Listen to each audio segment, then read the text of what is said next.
The BBC warns the English fans not to wear their traditional English outfit when supporting England at the European Championship in France. Why?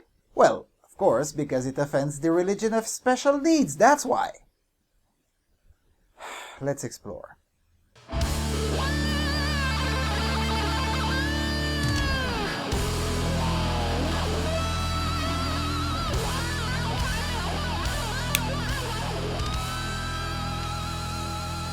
Hello everyone, and welcome to the Freedom Alternative.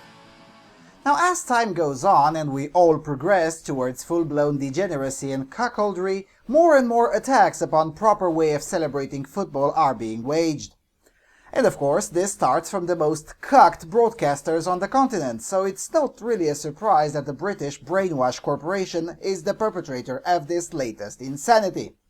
What is a surprise is that they deny they're doing it whilst they're doing it.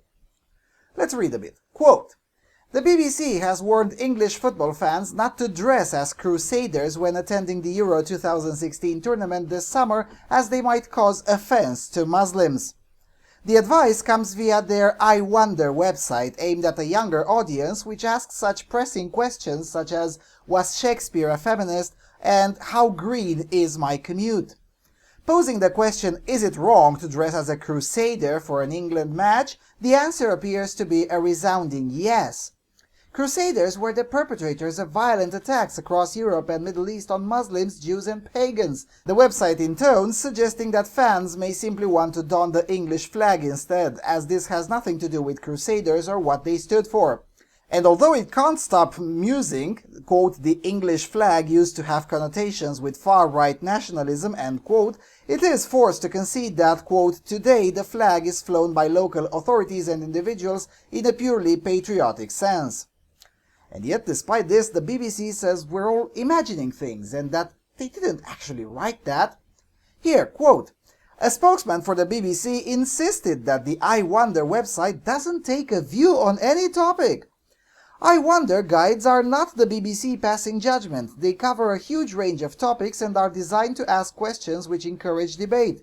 In this instance, the users were given the opportunity to express their own views by voting on the topic, he told The Times.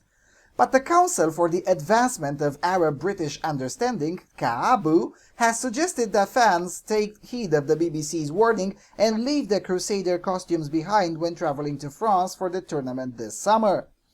Chris Doyle, director of CAABU, said the word crusade has powerful negative connotations in the Arab world, which could potentially open fans up to being targeted by extremists. I would hope Muslims do not take offense, but there may be people who do. They may present themselves as more of a target to any extremist, he said.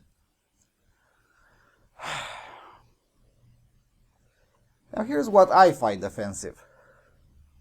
The fact that this thing is even being considered to begin with.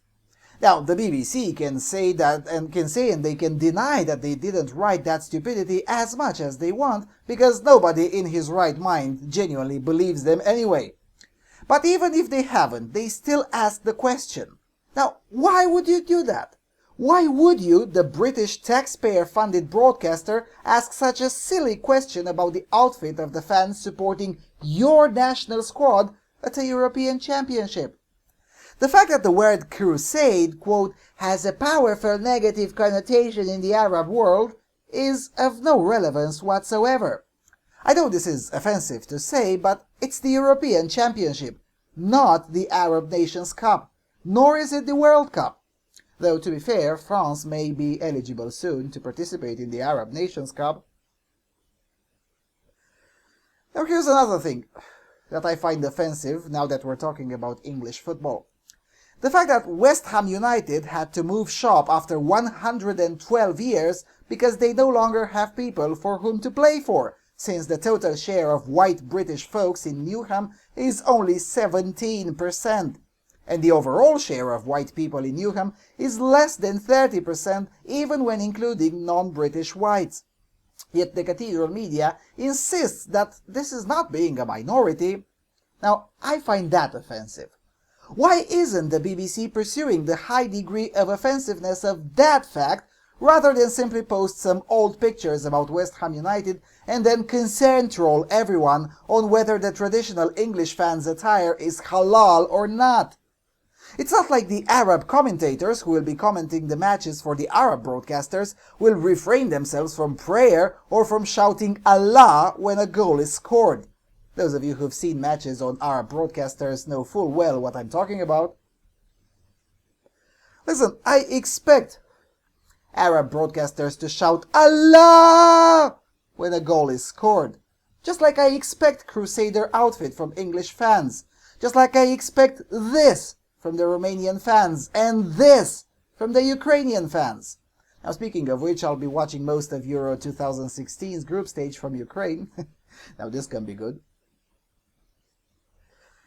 Anyway, if there's any English fan watching this and will attend the championship, please do ignore the uptightness of the BBC and support your nation properly, like you always do. And of course, may the best team win.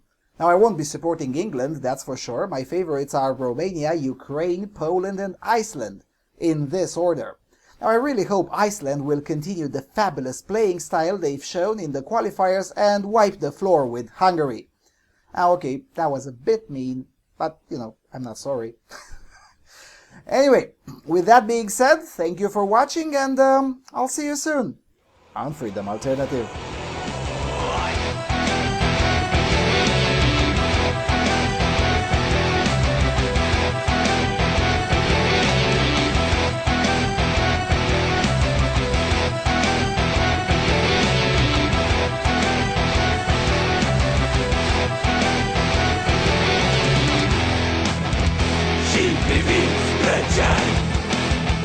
Zamiast masy naiwny ma wróg, prin fortuna și vulgari.